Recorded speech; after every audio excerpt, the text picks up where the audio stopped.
다음 웹툰을 통해 오늘의 사연을 살펴볼까요? 얼마 전 저는 신문 기사를 보고 좌절감에 빠졌습니다.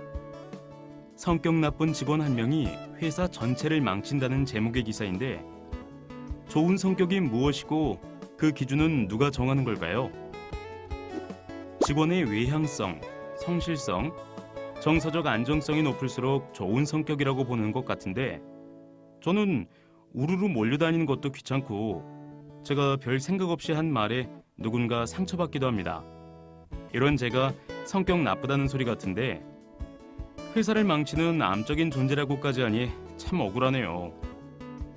제 입장에서는 외향성 높은 휴먼이나 리얼들은 관계로 일을 잘 풀기도 하지만 어떨 때 보면 회사에 밥 먹으러 오나 싶을 만큼 일을 더럽게 안 하고 맨날 커피 타임에 담배 타임이고 정치나 윗전 의전만 합니다. 정서적 안정성이라고 했는데 언제나 한결같고 차분하고 그런 사람을 원하는 걸까요? 이 기사에 나온 연구는 어떤 기준으로 사람을 좋은 성격, 나쁜 성격으로 나누는 걸까요? 성격을 좋다, 나쁘다 이렇게 구분하더니 이젠 나쁜 성격은 약점이고 고쳐야 하며 모여서 지적질을 하라고 해요. 사람을 앉혀놓고 모여서 마녀 재판이라도 하라는 걸까요? 자기도 성격은 잘 안 변한다고 하면서 성격 개발을 하래요.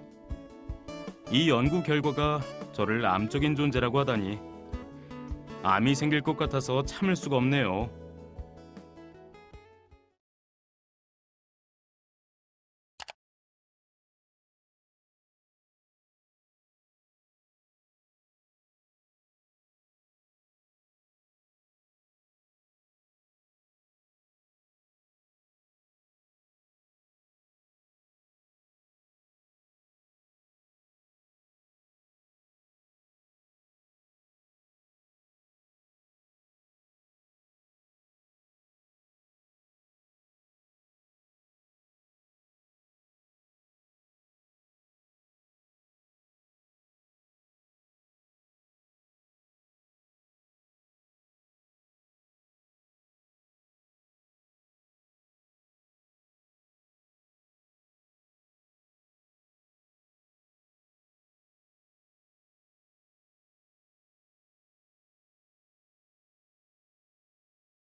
오늘의 상담 과제를 살펴보겠습니다.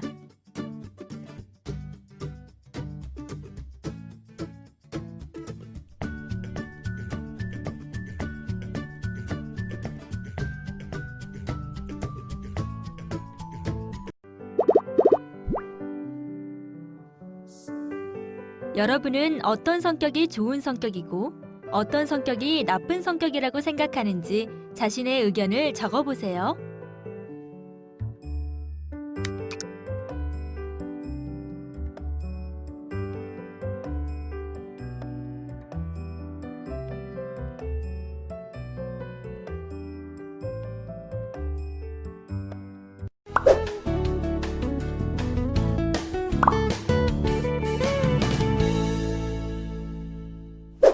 직장인을 위한 황상민의 심리상담소, 그 첫 번째 시간입니다. 오늘은 조직 내 소위 성격 나쁜 직원에 대한 사연을 들어봤는데요.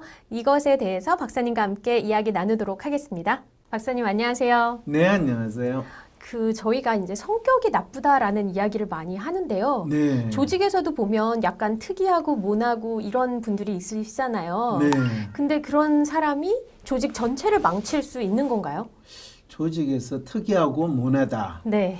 그 말은 우리 대부분의 조직에서 무난한 사람, 또 그런 사람들을 성격이 좋은 사람 이렇게 표현을 하죠. 아, 그렇죠. 또 그럴 때 특이하고 모난 사람이 성격이 나쁜 사람이니까 네. 대부분 경우에는 이제 그게 인성에 문제가 있다든지 또 저 음. 사람 때문에 이 조직 분위기가 나빠져 가지고 업무 이 성과가 안 오른다. 이런 이야기까지도 하는 분들이 있어요.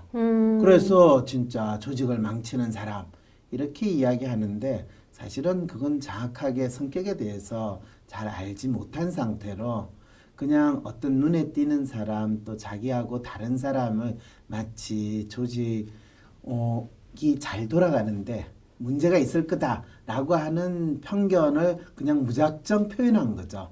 실제로 조직에서 다른 사람하고 조화롭게 일을 잘 해나가는 것도 중요하지만 상당히 특이한 행동을 함으로써 사람들에게 새로운 생각을 한다든지 또 이럴 수도 있구나를 알려주는 것도 조직이 변화하는데 되게 중요하거든요. 네. 그래서 뭐 성격이 나쁜 직원 한 명이 회사를 망친다 이렇게 이야기하는 거는 거의 사실이 아니고요. 네. 사실은 성격 더러운 또는 성격이 안 좋은 사장이 회사를 망칠 가능성은 있지만 아하. 일반 직원 입장에서 또는 일반 직원이 성격이 이상하다. 네. 이런 거는 어쩌면 그 직원을 제대로 알지 못하고 또 서로 간에 이해가 잘 되지 않는 조직 분위기를 나타내는 거지. 네. 실제로 뭐 업무에 있어서 문제를 일으킨다. 이렇게 이야기하는 것은 좀 잘못 이야기하는 거 아닌가 싶어요. 네.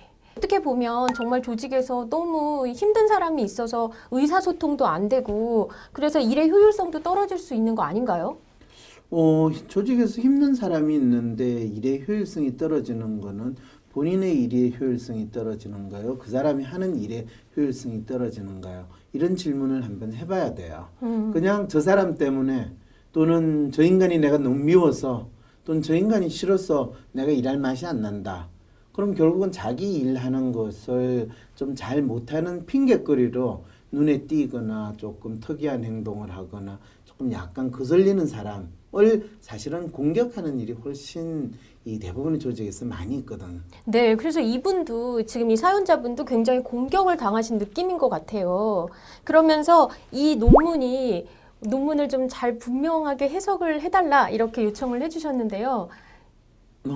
지금 이 사연자 분이 평소에 주위 분들한테 너 좀 성격 문제 있다. 너 어떻게 회사 생활할 거냐. 너 좀 특이하다. 이런 이야기는 많이 들었을 것 같아요. 박사님이 보시기에 심리학적으로는 정말 좋은 성격, 나쁜 성격 이렇게 구분이 되어지나요?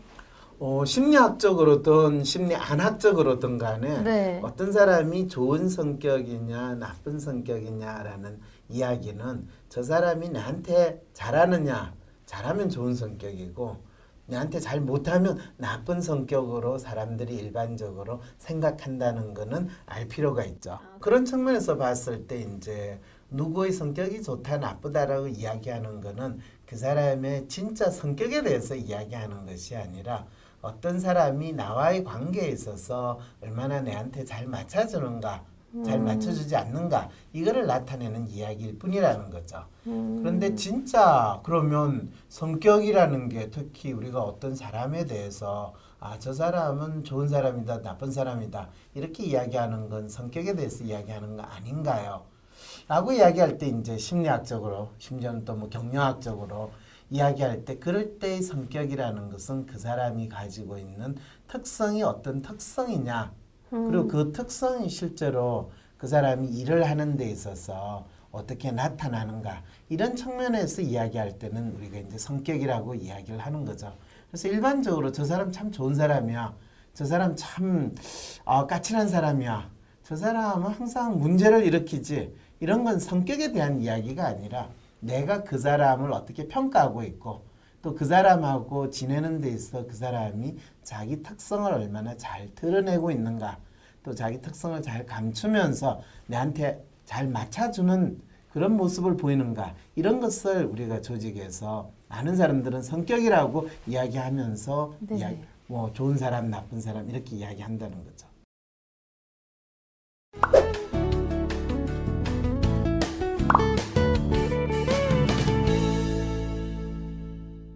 이 논문에서도 보면 뭐 정서적 안정성, 성실성 이렇게 이야기가 됐는데 그러면 그것도 성격의 일부인 거 아닌가요? 그렇죠. 지금 제가 이야기하는 거를 조금 구분을 하셔야 되는 게, 네.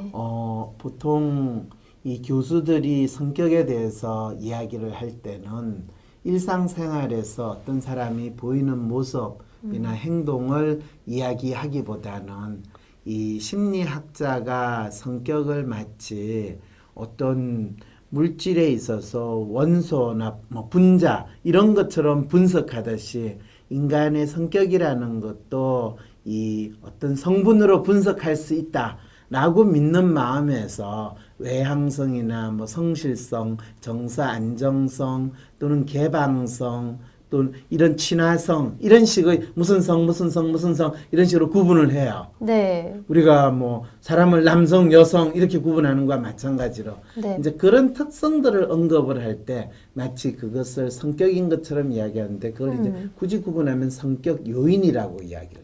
그 성격 요인과 성격이 성격이라는 다르다라고 것은- 말씀하시는 그렇죠. 거예요? 왜냐하면 우리가 빵을 생각을 할 때 빵의 재료라고 이야기를 하면 우리가 밀가루, 뭐 버터, 우유, 뭐 네. 이스트 뭐 이런 걸 이야기하잖아요. 네, 그렇죠. 그거는 빵의 재료죠. 네. 그런데 그 재료들을 잘 믹스해가지고 어떻게 굽느냐에 따라서 뭐 곰보빵, 뭐 바게트, 뭐 우유식빵 이렇게 놓잖아요. 그렇죠. 네. 그래서 성격의 재료라고 이야기하는 것이 외향성 또는 뭐 정서 안정성, 네. 성실성 이런 것들은 성격의 재료고 그것이 사람에게 있어 어떻게 버물려져 가지고 네. 또 어떤 상황에서 그것이 나타나는가. 어떤 사람이 상당히 꼼꼼하게 일을 한다든지 어떤 사람이 상당히 엉뚱한 생각을 잘 해낸다든지 어떤 사람이 상당히 좀 게을러 보이고 여유를 부리게 지낸다든지 어떤 사람은 다른 사람들한테 별로 관심이 없고 자기 일에만 몰두한다든지 네. 이제 이런 특성으로 나타날 때 그거를 그 사람의 성격이다 이렇게 이야기를. 저는 이 기사나 사연을 보면서 상당히 재미있게 생각을 했던 게 한국에서 조직에서는 어떤 사람이 참 괜찮은 사람이다 라고 하는지 혹시 생각을 해보셨어요? 혹시 조직에서 일을 해봤을 때 어떤 네. 사람이 사람들한테 상당히 성격 좋은 사람이라고 우선은 네, 외향적이어서 자기 표현을 많이 하고요. 네. 또 되게 협조적이고 네. 또 어떤 문제가 있었을 때 그 협조성을 발휘하여 함께 문제를 해결하려고 하는 사람. 그렇죠. 그런 분이 굉장히 일하기 쉽고 또 좋았던 네. 것 같아요. 사실 다른 사람들한테 비교적 긍정적으로 또는 적극적으로 잘 대해준다는 거죠. 네, 그렇죠. 그런데 이런 분 있잖아요. 얼굴 마주할 때는 그래요, 맞아요. 네, 제가 해드릴게요. 그런데 돌아서고 나면 하멍찼어요. 강간무소식이에요. 아, 네. 그런 분 본 적 있어요? 네, 약간 찔리는데요, 제가. 네. 그게 네. 실제로는 성실성하고 관련된 거죠. 아. 외향성은 좋은데 아. 성실성이 좀 없는 떨어지네. 사람들은 그 다음에 서로 약속한 일을 제대로 안 해주거나 말로만 그렇군요, 예, 해드리겠습니다라고 하는데 그 네. 다음에 또 못 본 척하는 그런 네. 상황이 있거든. 네. 그럼 어떤 분은 이야기할 때는 아주 뭐 외향적이고 하는데 네. 돌아서서 다른 사람들한테 상당히 핏대 올리고 맞아요. 신경질 내고 네. 그런 경우가 이제 정서 맞습니다. 안정성이 상당히 떨어지는 분들. 그런 분들도 힘들죠. 네. 어떤 때는 기분이 좋다가 또 어떤 때는 뭐 상당히 자기 기분에 따라서 맞아요. 네. 일을 잘하는 척 또는 일을 잘 도와주는 척 이렇게 하는데 기분에 따라서는 완전히 엉망인 거. 그런 분이 계시면 사실 제 기분도 나빠지니까 제가 그렇죠. 제 일에 집중할 수 없고 그렇거든요. 그랬을 때 이제 일반적으로 보여주기에 저 사람이 어떻다라고 할 때 가장 쉽게 파악이 되는 성분, 네. 또 아까 재료라고 네. 성격의 재료라고 하는 것이 네. 외향성하고 성실성하고 정서 안정성이에요. 아, 그렇군요. 그런데 이게 이제 성격의 재료 중에서 가장 심리학자들이 기본적으로 사람들의 성격을 나타내는 대표적인 5가지의 성격 재료가 있다라고 하는 것 중에서 3개에 해당돼요. 그 다음에 2개가 더 있는데 네. 그 2개가 하나가 이제 개방성. 음. 그 다음에 실제로 또 다른 하나가 친밀성이라는 거예요. 네.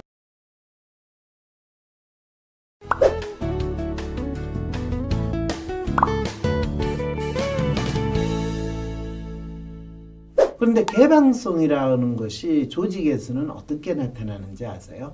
잘 모르겠어요. 네. 네. 사실은 개방성이 높은 사람들은 상당히 새로운 생각을 하는 걸 좋아하고 새로운 걸 좋아해요. 네. 그리고 어떤 거를 하더라도 재밌겠는데요? 라고 나름대로 호기심을 가지고 그런 성향이 있는 사람이 대한민국 조직에서는 상당히 중요하고 필요하죠. 그죠? 신사업 개발부 뭐 이런 데가 있다면 중요하게 쓰이실 수 있을 것 같아요. 그 말은 대부분의 경우에 그렇게 새로운 걸 시도하는 인간은 별로 좋은 소리 못 듣는다라는 거를 지금 말씀하시는군요. 그것도 그렇고 본인도 매우 힘드실 것 같아요. 새로운 걸 지향하고 싶어 하는데 맨날 네. 비슷한 일을 쳇바퀴 돌듯 하면 좀 힘들지 않으실까요? 대부분의 그러면 대한민국 조직은 맨날 비슷한 거를 쳇바퀴처럼 도는 일을 하는 데다라는 지금 이야기를 또 하시는 거죠? 저는 그게 저의 통념인 것 같아요. 어떻게 보면 저의 본인이 경험에서도 그렇게 저의 했다고 그냥 경험, 솔직하게 이야기하세요. 저의 경험입니다. 네. 그 말은 실제로 이 개방성 이 지표가 네. 사실은 대부분의 기업에서 뭐 괜찮다라고 생각하는 업무 성과에 상당히 낮게 나타날 거라고 생각을 해볼 수 있죠. 그렇죠. 그러니까 이 연구 논문에서는 유의미하게 안 나타난 거예요.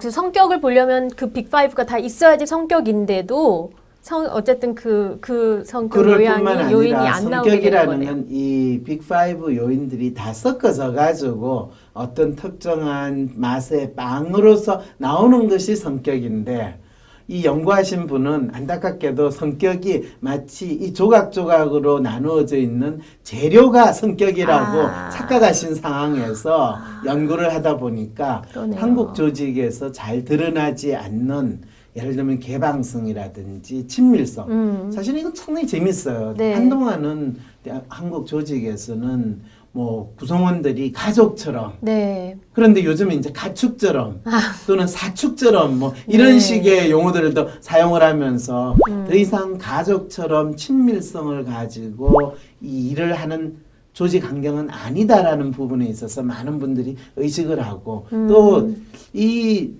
연구 결과는 한편으로는 상당히 조직 구성원들이 이 본인들이 하는 업무와의 관계에 있어서 또 조직 구성원들과의 친밀성을 낮게 가지고 있구나라는 역설적인 사실도 캐치할 수 있는 연구 결과라고도 할 수 있어요. 결과이네요. 네. 근데 그런 부분들은 이 논문 쓰신 분이 전혀 고려를 하지 못하고 또 성격에 대해서 제대로 인식도 못하다 보니까 이 개방성과 친밀성 요인은 아무런 관련이 없는 것처럼 나왔다. 그런 측면에서 보면 이제 이 사연 주신 분이 열을 받는 거는 충분히 이해가 돼요.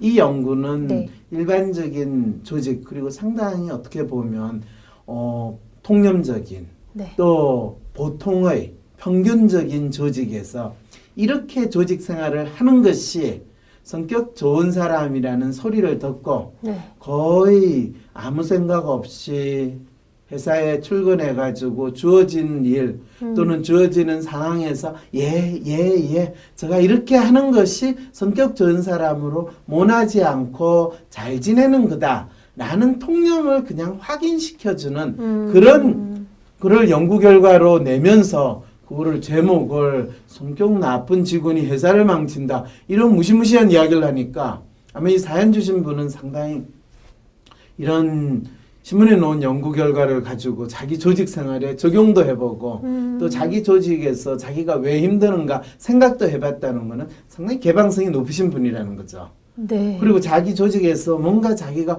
어떻게 하면 새롭게 발전할 수 있고 또 회사를 바꿔볼 수 있을까 이런 고민도 하시는 분이라는 거죠. 훌륭하신 분이네요. 그렇게 생각하면 훌륭할 수 있는데요. 또- 이분하고 같이 일하는 조직원들은 나는 왜 괜히 쓸데없는 생각을 해가지고 에너지를 낭비하냐. 에너지 낭비하냐. 그리고 왜 또는- 주위 있는 사람을 좀 불편하게 만드냐. 그냥 시키는 일 그냥 그대로 따라서 해. 라는 이야기를 들을 가능성이 높겠죠. 그러셔서 이제 다른 사람들이 본인을 볼 때 성격 나쁘다 막 이렇게 얘기한다면서 굉장히 막 오해한다고 이야기를 하시는 것 그렇죠. 같아요. 네. 이분은 자신이 사실은 성격 나쁘다는 소리를 들을 때 자기가 남들한테 별로 나쁜 짓도 안 했고 그런데 왜 성격 나쁘다고 이야기할까 고민도 많이 하셨다는 거죠. 맞아요. 그리고 조직 생활하는 게 내한테 맞나 그리고 내가 이걸 계속 해야 되나 하는 자괴감에 많이 시달렸겠죠.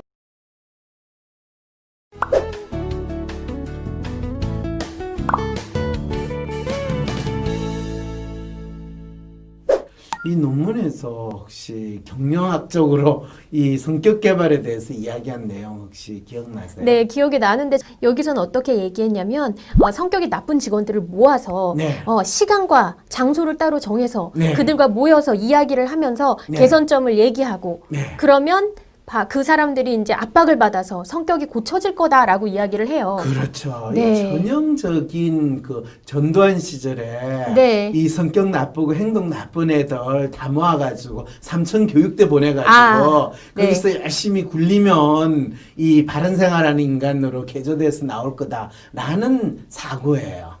이 네. 쌍팔년도 그렇죠. 아니고 사실 이런 성격 개조 이야기를 제가 네. 이 사연을 들으니까 어구 네. 대한민국이 지금 21세기인데 지금 네. 19세기, 20세기에서 사용하던 그 생각을 이 경영학 교수님이 생각하시다니 이런 재미있는 아마 경영학 교수님이 별로 이렇게 성격 고칠 게 없으신 것 같아요. 왜냐하면 그렇죠. 저는 고칠 때가 많아서 저도 이렇게 제 자신한테 해봤는데 전혀 고쳐지지가 않더라고요. 그래서 성격 개조소에 갔다 오셨군요. 아니 저는 하고 싶었어요. 그렇게 성격 그렇군요. 개조를 하고 싶었는데 네. 안 되니까. 그래서 저는 이 논문에서 나온 게 안 된다는 걸 알고 있어서 박사님 알고 있었어요? 네, 저는 경험으로 그러면, 네. 그럼 그 내용을 직접 본인 고민을 해결하듯이 질문을 하셔야지. 네, 그래서 나무 이야기하듯이 질문을 하세요. 네, 그래서 박사님 뵙고서 네. 여쭤보고 싶었어요. 좋은 어떻게 질문이에요. 네, 성격 사실은 개발할 수 있는지. 어떤 사람이 성격이 안 좋다, 또 저 사람의 성격이 나쁘다 그런 이야기 듣는 사람이 있을 수 있거든요. 네. 그럴 때는 성격이 나쁜 사람을 조직인 사람을 성격 나쁘다는 소리를 듣는 사람을 다 모아놓고 자 여러분들은 성격에 문제가 있는 사람들입니다. 네. 지금부터 각자 자신의 성격에 문제가 뭔지를 고백하고 그것에 대해서 자아 비판한 다음에 그것을 앞으로 어떻게 고칠지에 대해서 발표를 하십시다. 이렇게 이야기하면 그거는 거의 공산당 인민재판하는 수준을 조금 더 넘어가지 못하는 사고예요. 네. 그리고 심지어는 자기가 성격 나쁘다고 선택이 됐다는 것 때문에 대부분의 직원들은 자괴감을 느끼고 그렇겠죠. 역시 내가 이 조직에 있을 필요가 없겠구나 라고 생각을 해서 그 조직을 떠나게 만들어요. 그러면 뭐 성격 나쁜 직원 조직 떠나니까 와 잘됐네 라고 생각을 하는데 네. 실제로는 그 조직에서 어떻게 보면 가장 필요한 핵심적인 인재를 잃어버리는 결과를 초래할 수도 있어요. 그리고 정작 그 사람이 성격이 나쁘다라는 것이 무엇을 의미하는지조차 모르면서 조직이 진짜 체계적으로 망가지는 상황이 벌어질 수도 있어요. 그럴 수도 있겠죠. 그래서 진짜 중요한 거는요. 네. 조직 구성원들한테서 서로 어떤 사람이 성격이 나쁘다, 저 사람 성격이 문제가 있다 이런 소리가 나올 때는 뭐 인사 담당자나 교육 담당자가 그런 이야기를 혹시 조금이라도 듣게 된다면 네. 또는 팀장이나 임원의 입장에서 자기 조직 구성원 중에서 어떤 사람이 성격이 나쁘다든지 성격이 이상하다든지 또는 튄다든지 라고 할 때 또는 심지어는 자기가 임원이 팀장이 자기가 그런 소리를 들을 수도 있어요. 네. 직접 대놓고 와 팀장님 한 성격 참 독특하세요 이렇게 이야기하지는 않겠죠 부하 직원들이. 절대 그렇게 얘기할 수는 없을 거예요. 뭐 그렇죠. 술 마시고 얘기할 수는 있겠죠. 그런데 네. 실제로 조직에서 어떤 사람이 독특한 성격을 가졌다라는 것은 그 사람이 그 조직에서 상당히 중요한 역할을 하거나 중요한 재능을 발휘할 가능성이 있다는 뜻으로 생각을 먼저 해야 돼요. 그거 왜 그런가요? 왜냐하면 모든 사람들이 예라고 이야기할 때 그 사람은 노라고도 이야기할 가능성이 있다는 거거든요. 네. 그리고 실제로 대부분의 조직에서요. 특히 한국 조직에서 대부분 사람들이 예스라고 하는 거는 그 일을 하면 망하거나 잘못될 가능성이 가장 높아요. 왜요? 왜 그러냐 하면 네. 대부분의 사람들이 예스라고 하는 것은 무난하고 늘 해왔던 거를 그냥 그대로 하고 대개는 대세를 따르는 거거든요. 네. 그런데 시장 환경이 바뀌고 끊임없이 새로운 것을 내야 되고 혁신을 추구할 때는 모든 사람들이 동의한다는 것은 그거는 잘못된 선택일 가능성이 높다는 걸 알려준다는 거죠. 그렇죠. 그랬을 때 어떤 사람이 색다른 생각을 한다는 것은 그 사람이 성격이 나쁘다는 소리를 들을 가능성이 크기 때문에 대부분 사람들은 하지 않는다는 거죠. 네. 그래서 실제로 조직에서는 어떤 사람이 남들과 조금 다르다, 저 사람이 튄다라고 할 때는 그 사람이 성격이 나쁘다라고 평가할 것이 아니라 그 사람의 성격이 무엇인가? 라는 질문을 던지고 저 사람이 다른 사람과 다른 부분이 어떤 부분인가? 그리고 대부분 사람들이 네. 서로 참 쉽게 동의하고 쉽게 공감하는 척하는 그런 모습이 조직에서 나타날 때는 이거는 어쩌면 모두들 문제가 무엇인지 또는 어떤 일을 해야 되는지에 대해서 생각도 안 해보고 그냥 이 공모하듯이 쫓아가는 거예요. 그랬을 때 조직에서 어쩌면 다른 이야기를 하고 또 그 성격이 모나다라는 것이 무엇을 뜻하는지를 사실은 조직 구성원들이 알게 하는 것이 중요한 것이지. 네. 어떤 사람이 좋다 나쁘다 그리고 그 사람의 인성의 문제가 있어 라고 평가하는 거. 그런 일은 일어나지 않도록 하는 것이 조직원들이 성격에 대해서 알아야 되는 진짜 핵심 메시지가 되는 거죠. 그렇군요. 우리는 한 사람이 조직에서 얼마나 잘 맞추느냐 아니냐의 기준을 두고서 그 사람의 성격이 나쁘다 좋다를 이야기하고 있었네요. 성격은 한 사람의 특성이 그 사람이 처한 상황에서 어떻게 나타나는지를 보여주는 것이라는 것을 배웠고요. 조직에서 성격 나쁜 사람이 있다면 저 사람의 특성은 무엇인가, 저 사람의 성격은 무엇일까라는 질문을 던져보면 어떨까요? 착하다라는 단어에는 다양한 의미가 있는데요. 성격에 따라 어떤 의미로 받아들여지는지 확인해 보도록 하겠습니다. 리얼리스트들에게 착하다는 좋은 사람 또는 다른 사람의 기대에 부응했다라는 의미로 받아들입니다. 다음 로맨티스트들에게 착하다는 잘생겼다, 예쁘다, 감성적이다, 섬세하다라는 의미로 받아들입니다. 그런데 휴머니스트들에게서는 좋은 사람, 의리 있다, 배려심이 깊다의 의미로 받아들입니다. 그럼 아이디얼리스트는 어떨까요? 뭔 말? 순수, 순진하다, 통찰력 있다라는 의미로 받아들입니다. 마지막 에이전트들은 유능하다, 일 잘한다, 확실하다, 명확하다라는 의미로 받아들입니다. 이처럼 성격에 따라 착하다는 의미는 다른 의미로 받아들여진다고 할 수 있습니다. 성격 요인과 한계에 대해 알아보겠습니다. 성격 요인이란 마음을 이루는 기본 요인이라고 할 수 있는데요. 성격 요인은 외향성, 정서적 안정성, 배려성, 개방성, 성실성 5가지로 구분할 수 있습니다. 외향성은 자기 자신을 얼마나 잘 드러내는가로 판단할 수 있습니다. 정서적 안정성은 얼마나 감정적인가로 판단할 수 있습니다. 배려성은 친밀성이라고도 하는데요. 다른 사람에 대한 부침성이 있는가, 공감이 잘 되는가로 판단할 수 있습니다. 다음 개방성은 새로운 일이나 생각에 얼마나 개방적인가로, 마지막 성실성은 일에 얼마나 열중하고 또 성실하게 수행하는가로 판단할 수 있습니다. 그런데 이 마음 요인을 구분하는 데에는 한계점이 있습니다. 마음은 개별 요인들의 단순 합이 아니기 때문에 총체적으로 파악해야 할 필요가 있습니다. 성격을 성격 요인의 단순한 합으로 파악하는 것은 마치 빵을 먹고 싶다는 사람에게 빵의 재료가 무엇인지 알려주는 것과 비슷한 이치이므로 빵은 단순한 재료의 합이 아닌 반죽을 하고 숙성 과정을 거쳐 오븐에 넣고 구워내야 비로소 빵이 된다는 것을 이해해야 합니다. 마음 역시 다음과 같은 개별 심리 특성을 개별적인 점수로 측정하는 것이 아닌 그것들을 종합적으로 볼 수 있는 틀이 필요합니다. 다음으로 조직원의 역량 강화와 성격에 대해 알아보겠습니다. 어떤 상황, 관계 또는 과제에 상관없이 모두 적용되는 보편적인 역량, 퍼포먼스, 포텐셜이란 존재하지 않습니다. 따라서 전서적인 교육, 세미나 형태의 역량 강화 프로그램 또한 한계가 있습니다.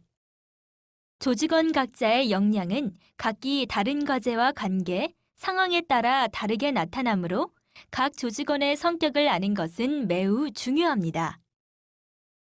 성격이 조직 내 성과나 인간관계에 각기 다르게 영향을 주므로 각각의 사람들이 자기 역할을 잘 할 수 있도록 지원할 때 조직원의 역량이 강화될 수 있습니다. 오늘 학습한 내용을 잘 이해하셨나요? 퀴즈를 통해 점검해 보도록 하겠습니다. 스타트 버튼을 클릭하세요.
이상으로 성격 나쁜 직원 한 명이 회사 전체를 망친다에 대한 학습을 마치겠습니다. 다음 시간에는 직장에는 5가지 성격의 종족이 함께 일한다에 대해 학습하겠습니다. 수고 많으셨습니다.